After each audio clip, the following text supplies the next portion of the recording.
300 বছর পুরান পূজা গায়ের এটাই গর্ব। গৌরী এলো সুখ সন্তান এই মাটিতে স্বর্গ, আহা এই মাটিতে স্বর্গ, বলো এই মাটিতে স্বর্গ।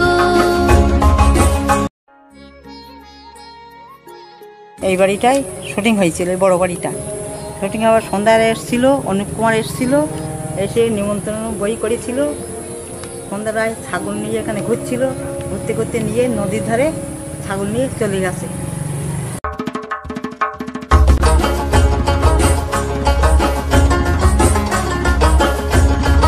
ইছামতির কাশির বনে চোখা চোখের চর, এপার বাংলা ওপার বাংলা দুর্গা এলো ঘর, বলো দুর্গা এলো ঘর, ও মা দুর্গা এলো ঘর।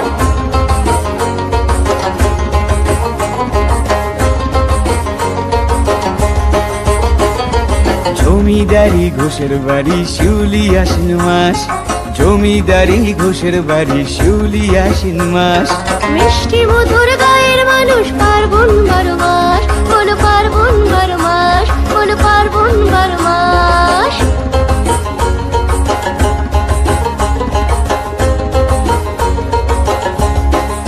চার দিনের এই দুর্গা মায়ের উৎসবে বাংলা, 4 দিনের এই দুর্গা মায়ের উৎসবে বাংলা। টাকি টিকা নেবু খালি রামেশ্বরের নাম, বলো রামেশ্বরের নাম, বলো রামেশ্বরের নাম।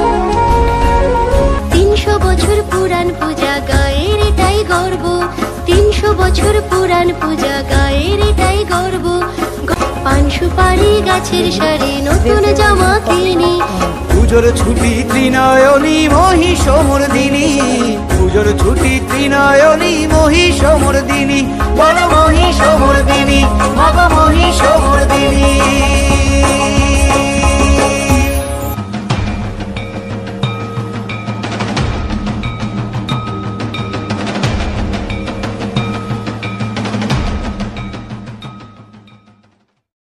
আজ মহান নবমী উপলক্ষে বনেদি বাড়ি পুজো দেখতে এসেছি হাসনাবাদের রামেশ্বরপুর গ্রামে, যে গ্রামে নিমন্ত্রণ সিনেমার শুটিং হয়েছিল এবং এই সিনেমার শিল্পী এবং তাদের নাম দিয়ে রাস্তার উপর একটা গেট তৈরি করা হয়েছে।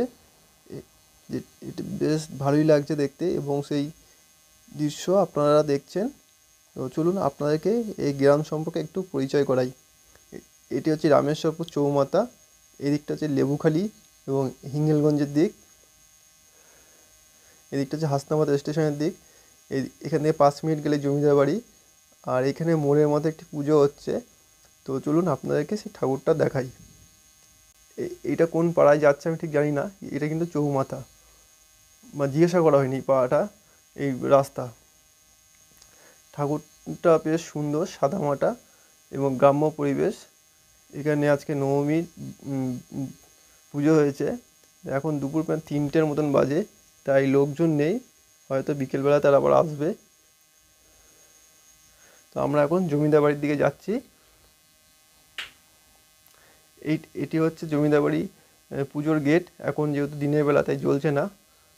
আর জমিদার বাড়ি যেতেই এরকম একটি প্রাকৃতিক দৃশ্য চোখে পড়লো, তাই ক্যামেরাবন্দি করলাম। আপনাদের কেমন লাগছে জানাবেন।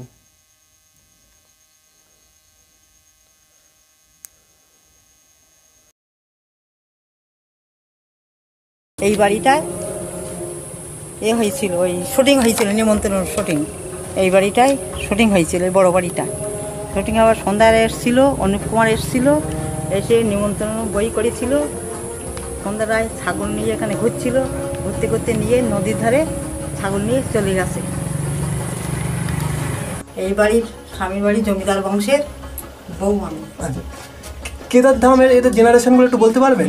কেদার ধাম এরা গদাধর ঘোষের ছেলে, তোমার সুধীর কৃষ্ণ ঘোষ। এই কেদার ধামের ছেলে সুধীর কৃষ্ণ ঘোষ, সুধীর কৃষ্ণের ছেলের নাম বিনয় ঘোষ, বিনয় ঘোষের ছেলের নাম প্রদীপ ঘোষ, প্রদীপ ঘোষের ছেলের নাম সঞ্জয় ঘোষ, সঞ্জয় ঘোষের ছেলের নাম সান্নিক ঘোষ।